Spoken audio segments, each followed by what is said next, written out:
नमस्कार, सीधी लकीर विद धीरेन्द्र पुंडीर में आप सभी का स्वागत है।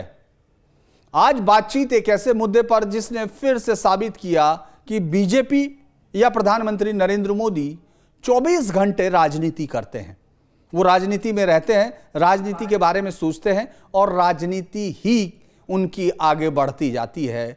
जब लोग इस बात पर अंदाज लगा रहे थे, जब प्रधानमंत्री नरेंद्र मोदी तारीफ कर रहे थे गुरुग्राम के प्रोग्राम में हरियाणा के मुख्यमंत्री खट्टर साहब की, कि किस तरह से संघर्ष के समय में वो उनके साथ रहे, ज़मीन पर सोए, दरी पर सोए और मोटरसाइकिलों पर यात्रा की। सब लोग सोच रहे थे कि खट्टर साहब इस चुनौती को, राज्य की जो मुख्यमंत्री पद पर 9 साल का कार्यकाल है, न केवल पूरा हो रहा है और वो आगे भी जाएंगे, ये उम्मीद थी। लेकिन अगले दिन अचानक खबर आती है कि मुख्यमंत्री मनोहर लाल खट्टर अब मुख्यमंत्री नहीं है।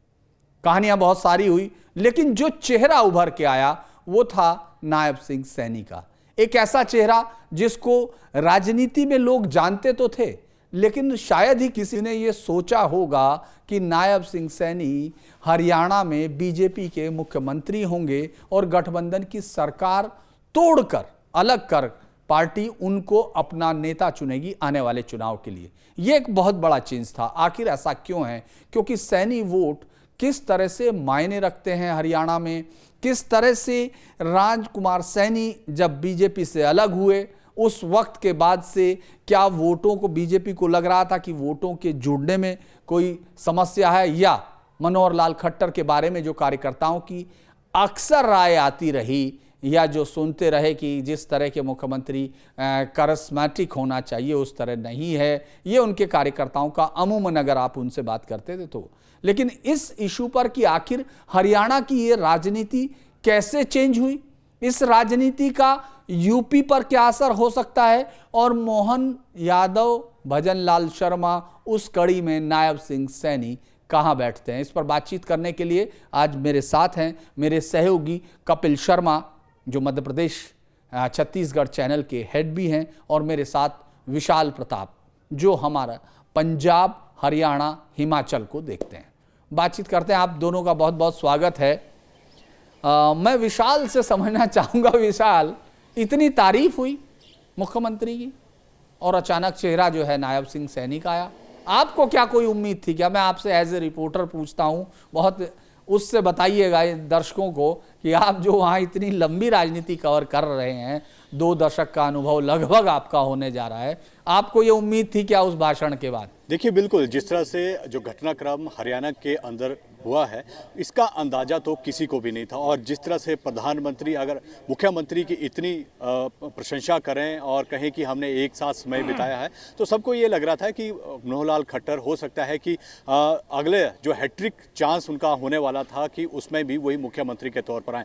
लेकिन ये किसी ने नहीं सोचा था कि पटकथा जो है कुछ और है, यानी कि पर्दे के पीछे की कहानी कुछ और है। और जैसे ही वहाँ से निकलते हैं, 24 घंटे के बाद जो है सारा घटनाक्रम एकदम बदल जाता है। रात को मीटिंग होती है, मुख्यमंत्री मीटिंग बुलाते हैं विधायकों की, अगले दिन विधायी दल की मीटिंग रखी जाती है, अपना इस्तीफा देते हैं। नायब सैनी जो अभी हाल ही में अध्यक्ष बने थे हरियाणा की, हालांकि वो मनोहर लाल खट्टर की पसंद के अध्यक्ष बनाए गए थे। वहां पर कई लोगों ने ऐतराज भी जताया था, लेकिन मनोहर लाल खट्टर की सुनी गई और उन्हें अध्यक्ष जो है वो पार्टी का बनाया गया।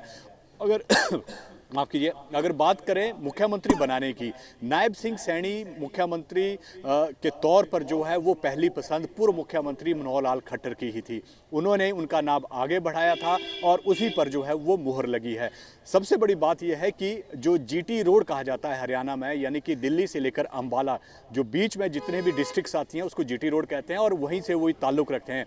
कुरुक्षेत्र से वो सांसद हैं, अंबाला के रहने वाले हैं, और जिस तरह से उनकी कार्यशैली रही है उसको लेकर भी जो है वो पार्टी के अंदर जो है कोई भी मतभेद जो है वो नज़र नहीं आ रहे हैं। जब भी आज विधानसभा के अंदर जब उन्होंने अपना अभिभाषण दिया, उसमें उन्होंने साफ तौर पर मनोहर लाल खट्टर का जिक्र किया, उनके द्वारा किए गए 4.5 साल से लेकर पिछले कार्यकाल के जो काम थे उनको गिनवाए। लेकिन सबसे बड़ी बात ये थी कि किसी को भी भनक नहीं थी कि मुख्यमंत्री हरियाणा में चेंज होने वाला है। और ये जिस तरह से विधानसभा चुनावों के लिए अब 7 से 8 महीने का वक्त बचा है, लोकसभा चुनाव आने वाले हैं, तो एक बड़ी जिम्मेवारी नायब सिंह सैनी पर अब आने वाली है। अब देखना होगा कि किस तरह से लोकसभा की सीटें, और सबसे बड़ी बात यह है कि जचपा का गठबंधन जो पिछले 4.5 साल से साथ है, अब उन्हें बाहर का रास्ता दिखा दिया गया है। यानी कि जो इंडिपेंडेंट्स है उनका सहारा लेकर जो है सरकार यहाँ पर बचाई गई है।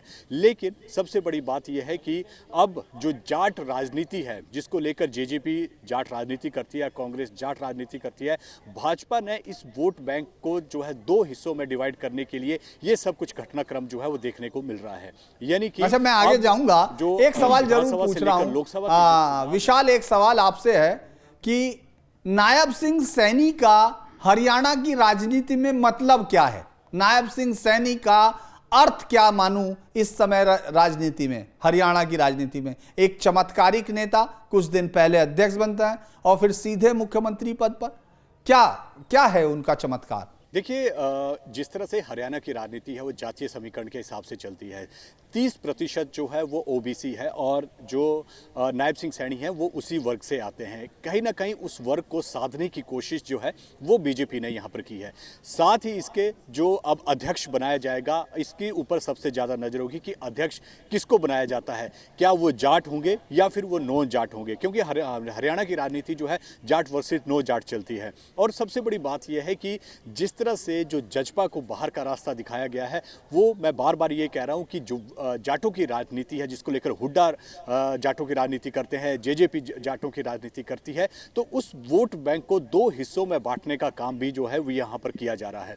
अब भाजपा को ये लग रहा है कि जो समीकरण बदलते हुए नजर आ रहे हैं, जो दूसरे जातियों के जो लोग हैं वो भाजपा को वोट करेंगे, यानी कि जाटों के वोट तो यहाँ डिवाइड हो गए, लेकिन जो दूसरी यहाँ पर जातियाँ हैं वो भाजपा के पक्ष में आएगी। ये सारे समीकरण जो है, चाहे वो क्षेत्रीय समीकरण हो, जातीय समीकरण हो, ये इनको सबको साध कर जो है वो ये सबको साध के आगे चलते। मैं कपिल आपके पास आऊंगा, पहले कपिल से पूछता हूं। कपिल, इतनी तारीफ, इतना ज्यादा, और लोगों का ये समझना कि अब आपको क्या लगता है, अब मोदी जी किसी की तारीफ करेंगे तो उस रात वो सोएगा खुशी से या रात भर जागेगा चिंता से?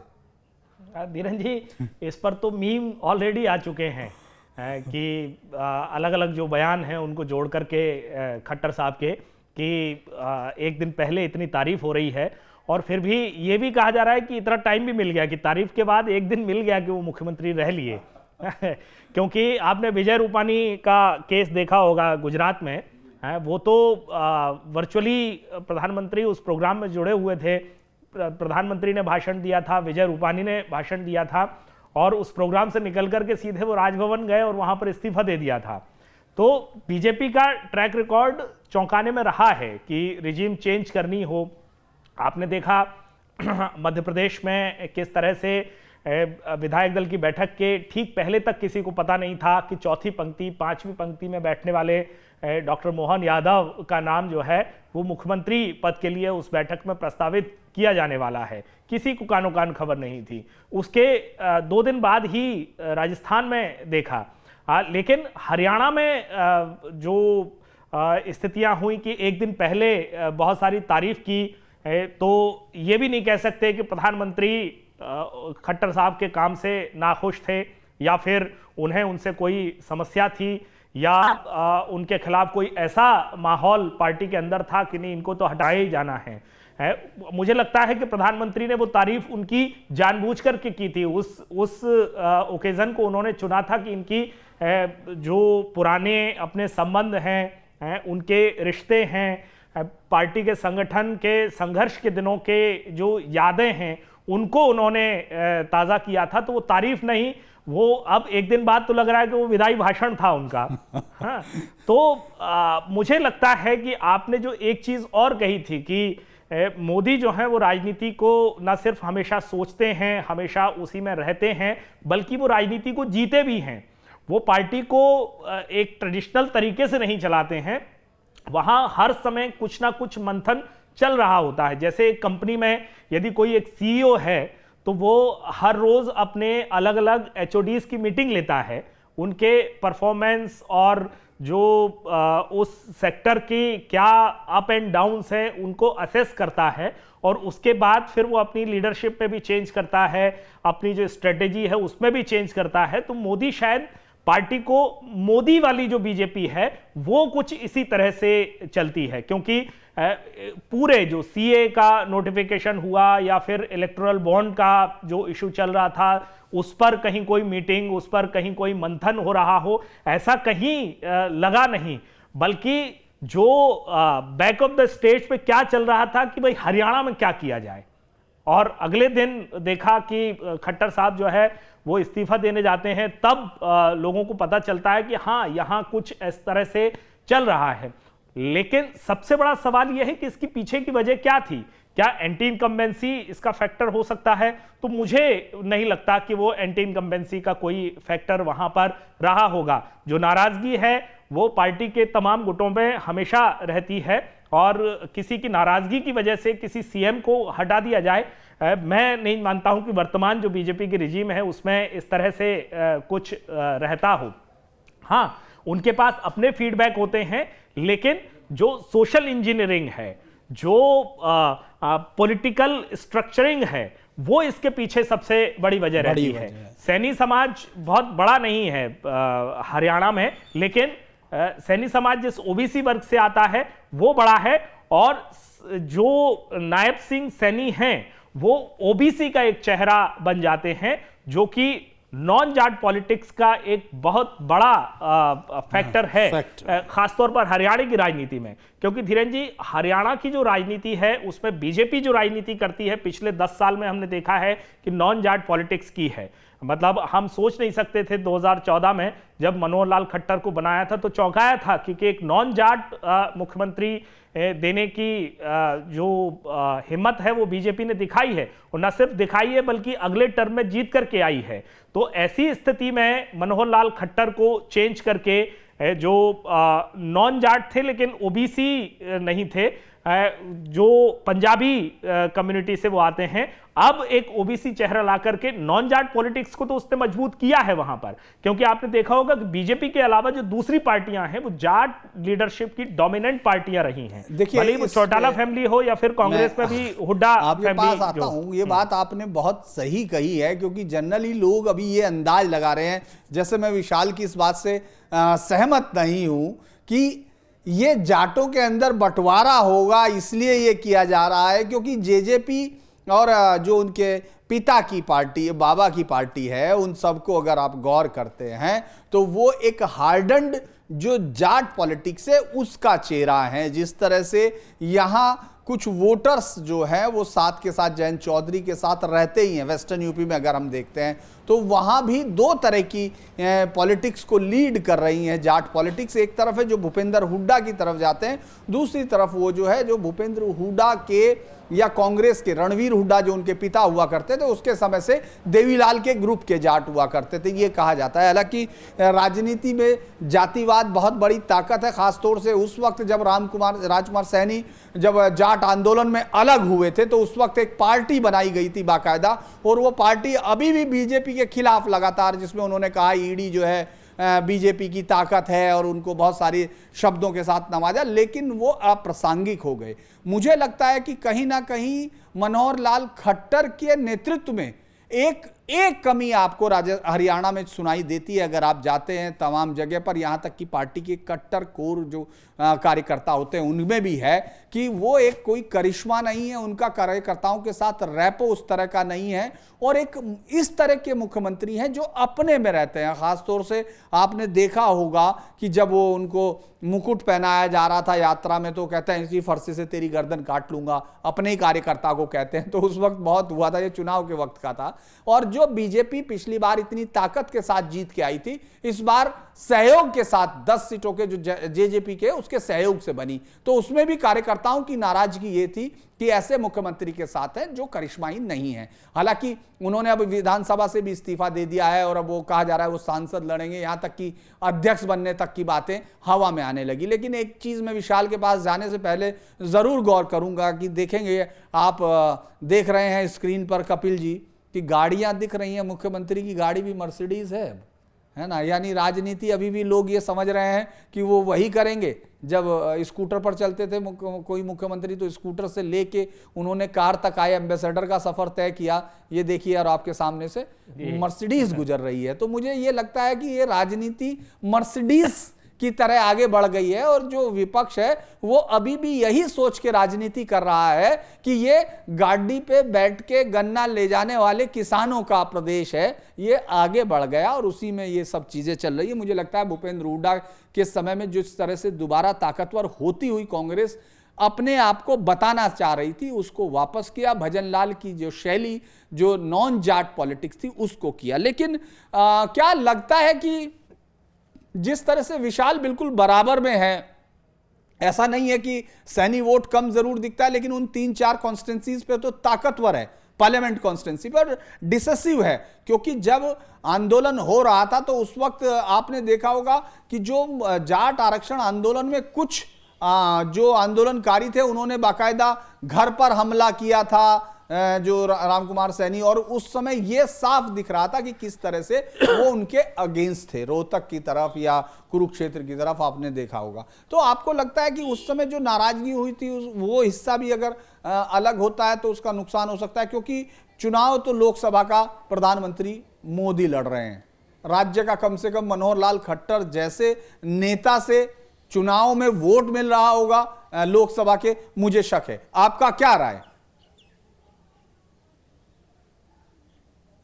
देखिए, बिल्कुल जिस तरह से जो लोकसभा के चुनाव हैं वो प्रधानमंत्री के नाम पर लड़े जाते हैं और प्रधानमंत्री अक्सर कहते हैं कि आपका वोट मुझे मिलेगा। हरियाणा की बात करें तो हरियाणा में भी प्रधानमंत्री के चेहरे पर ही लोकसभा का पूरे के 10 की 10 सीटों पर चुनाव लड़ा जाएगा। लेकिन जो समीकरण है वो किस तरह से देखते हैं? देखिए, 10 सीटों पर अगर भाजपा अपने उम्मीदवार उतारती है तो अब जो जेजेपी है वो भी 10 सीटों पर अपने उम्मीदवार उतारेगी। वो यही हाल जो विधानसभा चुनावों पर होगा। 90 सीटें, 90 में बीजेपी भी और जजपा भी। लेकिन सबसे बड़ी बात यह है कि आज जब विधानसभा हो रही थी तो जजपा ने 3 लाइन का व्हिप जारी कर अपने विधायकों को सदन में अनुपस्थिति की बात कही। तो ऐसे में वो हुड्डा ने ये सवाल भी उठाया कि आपने व्हिप क्यों जारी किया, यानी कि पर्दे के पीछे आप फिर दोनों इकट्ठे हैं। तो ये माना किस तरह से देखा जाए ये देखना दिलचस्प होगा। लेकिन जो लोकसभा की चुनावों की अगर बात है तो वो प्रधानमंत्री के नाम पर लड़े जाएंगे। इसमें रोल कितना किस समाज का रहेगा ये देखना दिलचस्प होगा। और सबसे बड़ी बात ये है कि टिकट्स बंटवारा किस तरह से हरियाणा के अंदर किया जाता है, किस तरह से जातीय समीकरण को ध्यान में रखा जाता है, किस तरह से क्षेत्रीय समीकरण को ध्यान में रखकर किया जाता है। क्योंकि अभी नायब सैनी जो हैं वो मौजूदा भारतीय जनता पार्टी के अध्यक्ष भी हैं। उन्हें जब हटाया जाएगा तो उनकी जगह क्या जाट को अध्यक्ष बनाया जाता है या फिर नॉन जाट को अध्यक्ष बनाया जाता है, ये भी देखने वाली बात होगी। तो आने वाले लोकसभा चुनावों में किस तरह की तस्वीर हरियाणा के अंदर होगी और किस तरह के जातीय और क्षेत्रीय समीकरण हरियाणा के अंदर होंगे ये देखना दिलचस्प होगा। एक बार बाइट सुन लेते हैं क्या कह रहे हैं, देखते हैं बाइट में वो क्या बोलते हैं खट्टर साहब। देखिए, बाइट सुनते हैं, उसके बाद फिर अगला सवाल करेंगे, क्योंकि ये तय है कि राजनीति बड़ी दिलचस्प होती है हरियाणा की। कुल मिलाकर के बहुत समय पहले मैंने स्वयं होकर के आगे बढ़ करके कहा था कि हमको कोई नया नेता जो लाना है समय रहते लाना चाहिए। उन्होंने कहा कि हाँ विचार करेंगे। अब विचार किया है तो उन्होंने बताया कि ऐसा ऐसा हमने विचार कर लिया है और आप अपने विधायक दल में इस विषय को रखिए। मैंने स्वयं विधायक दल की मीटिंग में ये विषय रखा और सब ने बड़ा स्वीकार किया, सर्वसम्मति से स्वीकार करके निर्णय लिया गया कि उनको आज जो है मुख्यमंत्री। देखिए, एक बात और सुन लें। इसी तरह से कहा जाता है कि मैंने खुद कहा, मुझे बीजेपी की इस राजनीति में जो बदलाव दिखता है वो यही है कि मुख्यमंत्री खुद ही आगे बढ़ के कह रहे हैं कि मैंने कहा था। बाकी तमाम जगह थोड़ा आप ये सुनते हैं कि साहब वो नाराज हो गए, जैसे भी चले गए। लेकिन एक और बाइट है, मुझे लगता है हुड्डा जी, उनको भी सुन लेते हैं। उसी के बाद मैं कपिल के पास जाऊंगा कि ये राजनीति कितना असर करेगी। जैसे मोहन यादव हैं, वो आजमगढ़ और उन तमाम इलाकों में जाते हैं, और जो नायब सैनी हैं वो वेस्टर्न यूपी के हिस्सों में काफ़ी इम्पैक्ट करेंगे। लेकिन पहले बाइट सुनते हैं, उसके बाद आगे बढ़ते हैं।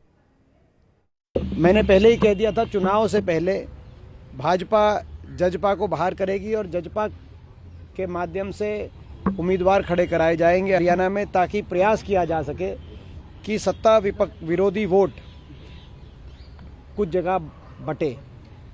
इस तरह का चक्रव्यूह रचकर हरियाणा में परिवर्तन कैसे रोका जाए, ये प्रयास भाजपा का है। लेकिन लोग समझदार हैं।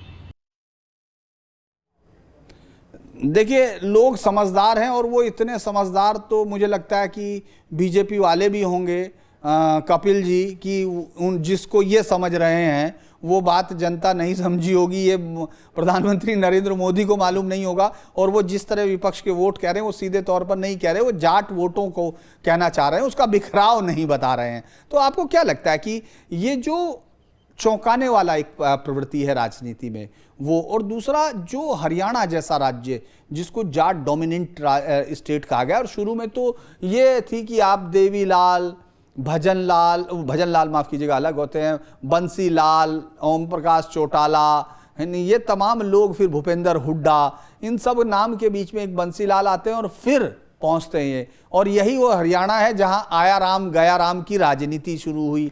यही वो हरियाणा है जहां से 1975 में जब इमरजेंसी लगी तो बंसीलाल बहुत ताकतवर नेता हुए।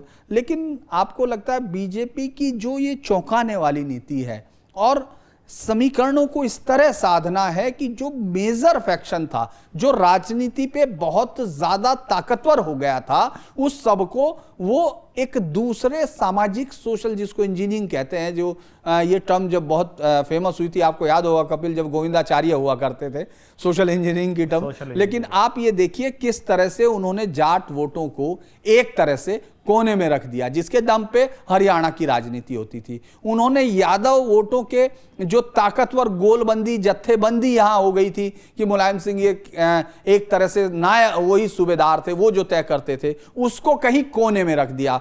मुस्लिम राजनीति जो हमेशा विपक्षी तुष्टीकरण की ताकत हुआ करती थी, उसको कहीं कोने में रख दिया। तो इसको आप कैसे देखते हैं, हरियाणा को भी देखें तो? देखिए, मुझे लगता है कि जिस तरह से आपने कहा कि बीजेपी की ये खासियत, खूबी हो गई है कि किस तरह से मुख्यमंत्री खुद आकर के सामने कहते हैं कि नहीं, मैंने खुद ही कहा था। तो ऐसे जो बयान हैं वो भले ही कांग्रेस हो, बीजेपी हो, जब जब भी उनका नेतृत्व मजबूत रहा है, भले इंदिरा गांधी के टाइम आप बात कर लें या फिर अभी बीजेपी में मोदी अमित शाह के टाइम पर बात कर लें, कि यहाँ फैसले हो जाते हैं, उनको इम्प्लीमेंट कराया जाता है और उनका पता भी नहीं चलता। दूसरी पार्टी यदि हो तो वहाँ तो कई दिनों तक, हमने पिछले दिनों देखा था कि मध्य प्रदेश में कमलनाथ जो खांटी कांग्रेसी हैं, इंदिरा गांधी के तीसरे बेटे कहे जाते हैं, उनके बीजेपी में जाने की चर्चा चल रही थी और इतने दिनों तक ये कहा कि वो इनके साथ इतने विधायक जा रहे हैं, उतने विधायक जा रहे हैं, उन्होंने इसको फ़ोन किया, उन्होंने उसका फ़ोन नहीं उठाया। इस तरह की तमाम सारी चीज़ें जो होती हैं और जो फैसले हैं वो लटके रहते हैं। लेकिन बीजेपी में जिस तरह से हमने गुजरात में देखा, जिस तरह से हमने उत्तराखंड में 2 सीएम 6 महीने के भीतर, 3 महीने के भीतर बदल दिए गए, वो देखा, लेकिन एक चूं तक नहीं हुई। हरियाणा में भी वही हुआ। हरियाणा तो राजनीति का वो गढ़ है, भले ही छोटा स्टेट है, 90 विधानसभा की सीटें हैं, 10 लोकसभा की सीटें हैं, लेकिन हमेशा वहाँ की जो पॉलिटिक्स है वो देश में डोमिनेंट रही है, उसका अपना एक हिस्सा रहा है। वहाँ के जो नेता हैं वो देश की राजनीति का हिस्सा रहे हैं। वो जाट डोमिनेंट वाली बात जो है वो तो अलग ही है। हरियाणा हमेशा राजनीति में जो है वो चर्चित नाम रहा है। लेकिन जिस तरह से बीजेपी वहां पर प्रयोग कर रही है कि पहले खट्टर को बनाया और उसके बाद खट्टर साहब की विदाई इस तरह से की कि लोग चौंक गए। कहीं किसी को उम्मीद नहीं थी कि हरियाणा में भी कोई राजनीतिक उथल पुथल हो सकती है। लेकिन जिस तरह की पॉलिटिक्स करती है, जो मैं पहले भी कहा था कि एक सीईओ की तरह जो स्ट्रेटेजी बनती है, चेंज होती है, वो जो डिसीजन लिए जाते हैं वो कन्वे कर दिए जाते हैं टीम को कि उसको इम्प्लीमेंट किया जाए और कितनी स्मूथली आप इम्प्लीमेंट कर सकते हो, ये उनका अप्रेजल होता है शायद, मुझे जो लगता है। और खट्टर साहब उसमें बहुत अच्छे नंबरों के साथ पास हुए हैं, जो हमने अभी उनका बयान सुना है उसको देख करके लगता है। लेकिन जो विशाल कह रहे थे, मैं उस पर भी जाना चाहूँगा, क्योंकि ये थ्योरीज बहुत हैं। और जिस तरह से दीपेंद्र हुड्डा अभी जिस तरफ इशारा कर रहे थे, वो उनका बयान कम पीड़ा ज़्यादा थी कि बीजेपी ने इस तरह का गेम कर दिया है कि उनकी जो रणनीति है उसको उनको नए सिरे से तैयार करना होगा। अब ये बात सही है कि जनता भी ये समझती है, क्योंकि हमने पिछले 2 दिनों में देखा है धीरेन जी कि अगर कोई सरकार गिरती है, कोई गठबंधन टूटता है, तो उसकी आवाज तो होती है, यहां तो वो आवाज भी नहीं आई है। कोई बयान दुष्यंत चौटाला की तरफ से इस तरह का नहीं आया है, कोई कड़वाहट भरी जो भावनाएं हैं वो किसी विधायक ने व्यक्त नहीं की है। 5 विधायक टूटने की बात थी, उस पर भी बहुत ज्यादा कहीं कोई मुझे लगता नहीं है कि बहुत ज्यादा कोई चर्चा हो रही है और ऐसी कोई बात जो है। तो ऐसे में यह सवाल जरूर उठता है कि क्या एक सोची समझी रणनीति का हिस्सा है, क्या ये स्क्रिप्टेड जो गठबंधन तो बनते हैं स्क्रिप्टेड, लेकिन टूटते कम हैं, क्योंकि उसमें जो है मतभेद और मनभेद बहुत सारी चीजें होती हैं, लेकिन यहां पर वो दिखाई नहीं दिया। तो यहां जो जाट पॉलिटिक्स और नॉन जाट पॉलिटिक्स का एक जो ध्रुवीकरण है वो जरूर राजनीति में दिखाई देता है। देखिए, हम जब से हमारा ये शो शुरू हुआ है, अभी पिछले आधा घंटे से हम चर्चा कर रहे हैं, तब हमने एक बात की, हम 3 लोग इसमें शामिल हैं, मैं भी हूं, आप भी हैं, विशाल भी हैं, तीनों ने एक चीज तो कम से कम कॉमन बोली है कि इसमें जातिगत समीकरणों का ध्यान रखा गया है।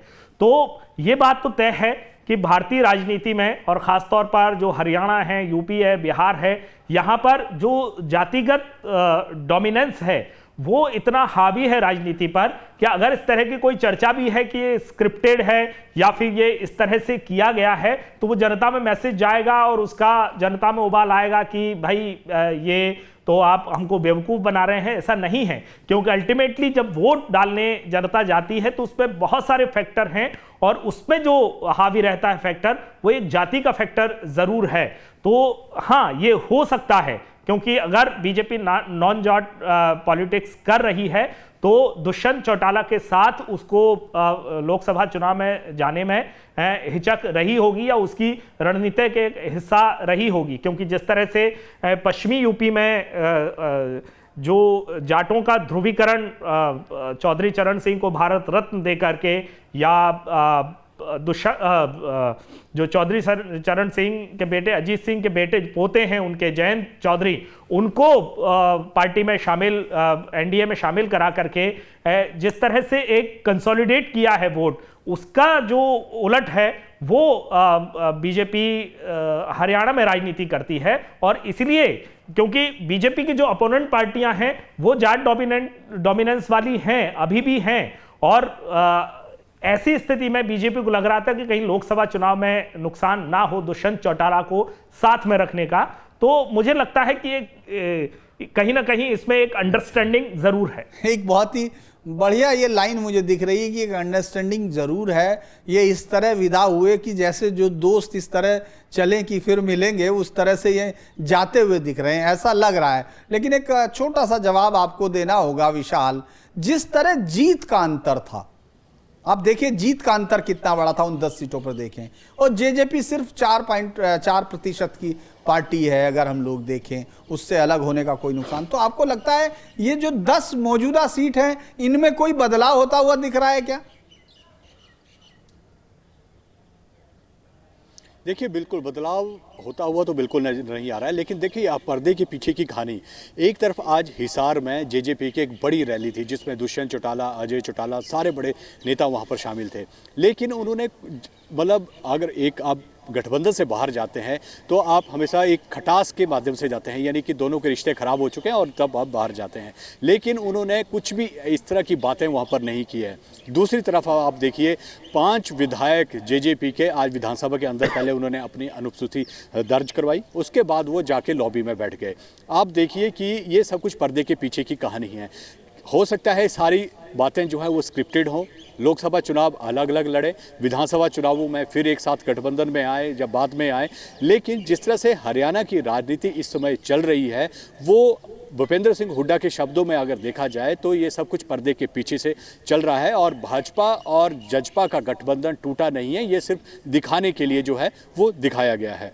दूसरी तरफ अगर आप देखिए कि जो जजपा का वोट प्रतिशत है वो ज़्यादा नहीं है, लेकिन वो 10 सीटें ले जाती है, उसमें से उनके कई मिनिस्टर जो है वो बनाए जाते हैं और 4.5 साल में ये गठबंधन जो है वो टूट जाता है। और हरियाणा का इतिहास अगर आप देखेंगे तो जो गठबंधन की सरकार है वो 5 साल जो है वो अपना काम नहीं करती है। और दूसरी तरफ अगर आप इसी नज़र में देखिए कि अगर नायब सैनी जो है वो नए मुख्यमंत्री हरियाणा के बनाए गए हैं, तो ये एक्सपेरिमेंट जो है भाजपा ने 5 राज्यों में और भी किए थे, जिसमें से हालांकि जो स्ट्राइक रेट है जितने का वो ज़्यादा नहीं है, लेकिन जो एंटी इनकम्बेंसी थी वो कहीं ना कहीं भाजपा को जिस तरह से अंदर सर्वे किए गए, कैलाश विजयवर्गीय जब हरियाणा में थे तो उन्होंने सर्वे हुए यहाँ पर, तो उसमें कहीं ना कहीं ये देखा गया था कि मनोहर लाल खट्टर के विरुद्ध जो है एंटी इनकम्बेंसी बहुत ज़्यादा है। और शायद यही वजह है कि प्रधानमंत्री नहीं चाहते थे कि उन्हें इस तरह से विदाई दी जाए। तो उन्होंने पुराने समय का अपना जिक्र किया कि किस तरह की उनकी यादें उनके साथ थी, और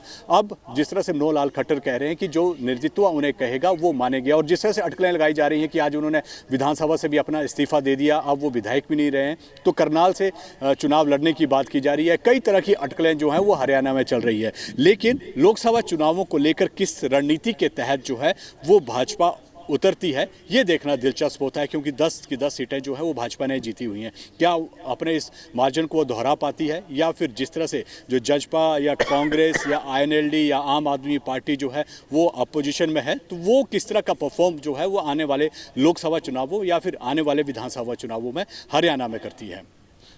देखिए, राजनीति में कहा जाता है जो लिखा है उसको पढ़ना नहीं है, और जो पढ़ा है वो कहीं लिखा हुआ नहीं होता। कपिल, ऐसा तो मुझे लगता है कि इतना आसान अगर ये था तो फिर तो बहुत आसान था, फिर इसमें मोदी की चमक नज़र नहीं आती। अगर मैं ये मान लूँ कि इतनी आसानी से जुदा हुए, ये अलग बात है कि आज तलखी नहीं है ज़ुबान पे उनकी, लेकिन कुछ ना कुछ तो है जिसको आप कहते हैं कि गालिब के शेरों में कि बेखुदी बेसबब नहीं गालिब, कुछ तो है जिसकी पर्दादारी है। तो पर्दादारी तो कुछ भी हो सकती है। लेकिन आपसे मैं एक आखिरी सवाल के तौर पर ले रहा हूं कि आप इस पूरी राजनीति को कैसे देख रहे हैं जो बीजेपी कर रही है। मैं मोहन यादव से शुरू कर रहा हूं, जो यहाँ से वो आजमगढ़, इटावा, मैनपुरी, इन तमाम सीटों पर वो आके कम से कम ये कहेंगे माफ कीजिएगा, जैसा उन्होंने पहले रैली में कहा था, याद है उन्होंने साफ कहा था कि एक परिवार के गुलाम नहीं होना है,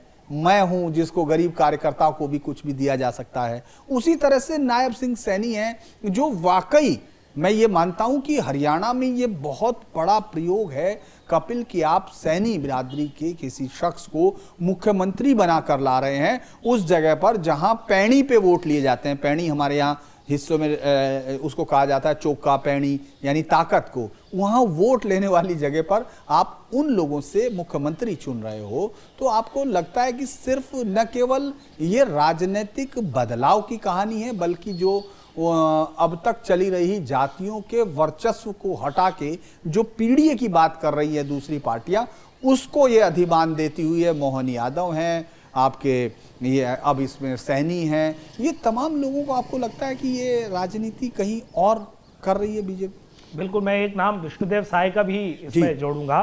छत्तीसगढ़ में आदिवासी चेहरा बीजेपी ने दिया है, और इसमें मैं धीरन जी आपसे एक बात कहूंगा, जिस तरह से मोहन यादव की आपने बात की है कि वो आजमगढ़ जाते हैं, बिहार में पटना हो करके आते हैं, वो हरियाणा और गुरुग्राम, ये सब घटनाक्रम के 4 दिन पहले ही बीजेपी ने वहाँ पर उनको भेजा था।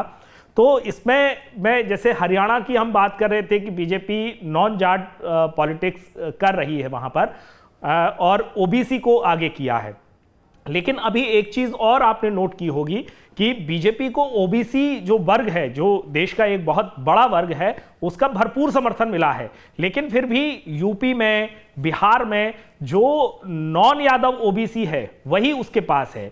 जो यादव ओबीसी है वो बीजेपी से कहीं जुड़ नहीं पा रहा था उस मार्जिन में जिसमें बीजेपी चाहती है, या निर्णायक तौर पर, क्योंकि आपने जिन मुलायम सिंह यादव का जिक्र किया कि हम ही सरदार हैं और हम ने जो तय कर दिया वही होगा, वहीं वोट डाला जाएगा। बिहार में लालू प्रसाद यादव हैं, उनके साथ सारा जो यादव समाज है वो चला जाता है। तो एक समाज के नेता के तौर पर जो ये चीज़ों जो चल रही थी और वोट बैंक बन गया था, उसको मोहन यादव, आपने खुद बयान का जिक्र किया था कि हमको किसी एक परिवार का गुलाम बन करके नहीं रहना है। तो मोहन यादव उस रणनीति का हिस्सा है जो नॉन यादव ओबीसी के अलावा जो यादव का सपोर्ट है, जो उसको अभी तक नहीं मिल पाया था, उसको अपनी तरफ खींचने का है। दूसरी तरफ जो बीजेपी है वो देश के हर हिस्से में जैसे खांचे बने हुए हैं, उसको पता है कि हर देश के हर हिस्से में एक तरह की पॉलिटिक्स नहीं चलेगी, तो उसको उस पर्टिकुलर हिस्से में किस तरह की सोशल इंजीनियरिंग करनी है वो करती है। लेकिन अब आप देखिए कि पश्चिमी यूपी में तो वो जाट पॉलिटिक्स करती है। चौधरी चरण सिंह को भारत रत्न देकर के जयंत चौधरी जो अखिलेश यादव के साथ गलबैयां कर रहे थे, अगले दिन वो एनडीए में आ जाते हैं, तो वहां तो वो जाट पॉलिटिक्स कर रही है। लेकिन हरियाणा में उसने दुष्यंत चौटाला को एक कहें अगर देखा जाए तो बिल्कुल बहुत ही बेइज्जत करके बाहर कर दिया गठबंधन से। इस तरह की बात की जाएगी कि रातों रात जो है गठबंधन तोड़ दिया बिना किसी ठोस कारण के। तो यहां बीजेपी की पॉलिटिक्स में एक और नोट करने वाली बात यह है कि यदि किसी चीज को तोड़ती है तो उसकी आवाज भी आए, अगर कोई वो फैसला ले रही है तो उसका मैसेज भी जाए, अगर वो कोई डिसीजन ले रही है तो उस पर चर्चा हो, ताकि उस पर्टिकुलर सेगमेंट में वो अपना मैसेज देने में कामयाब हो पाए। तो मुझे लगता है कि हर हिस्से में वो अपने हिसाब की राजनीति करती है। उसको जातिगत राजनीति करनी हो, उसको धर्म की राजनीति करनी हो, उसको वर्गों की राजनीति करनी हो, उसको कोई पर्टिकुलर उस इलाके के मुद्दे की राजनीति करनी हो, तो वो इस तरह से उस डिसीजन को लेती है ताकि उस पर चर्चा हो और उस चर्चा को वो कैसे अपने फेवर में कन्वर्ट करे। जिस तरह से सीए का मुद्दा है, आप इलेक्टोरल बॉन्ड का, क्योंकि आज मैं इस इलेक्टोरल बॉन्ड को इसलिए लाया हूं कि आज सुबह ही केजरीवाल कह रहे थे कि ये सब जो है इतने बड़े बड़े फैसले जो हैं वो इलेक्टोरल बॉन्ड की खबरों से ध्यान हटाने के लिए किया गया है। तो मुझे लगता है कि कोई इस तरह से तो नहीं करेगा, लेकिन हाँ एक लार्जर पिक्चर में ये बात है कि अगर हम कोई एक चीज कर रहे हैं उससे अगर दो चार निशाने फालतू में लग जाए तो क्या बुराई है। चलिए, तो आज तो हम लोगों ने देखा कि जो यहां हुआ हरियाणा की राजनीति में, वो बीजेपी ने अपना सिग्नेचर बना लिया है राजनीति में कि किस तरह से वो चौंकाती है, लेकिन उसके चौंकाने में किसी तरह का कोई एक अधकचरापन नहीं दिखता। अपनी राजनीतिक चाल पूरी तरह से तय करके रखती है। 80 सीटों पर क्या होना है उसके लिए उसने दूसरे राज्यों में बाकायदा नेता चुने हैं और उन राज्यों की राजनीति में वो नेता वहां के जातीय समीकरणों को पूरा करते हैं।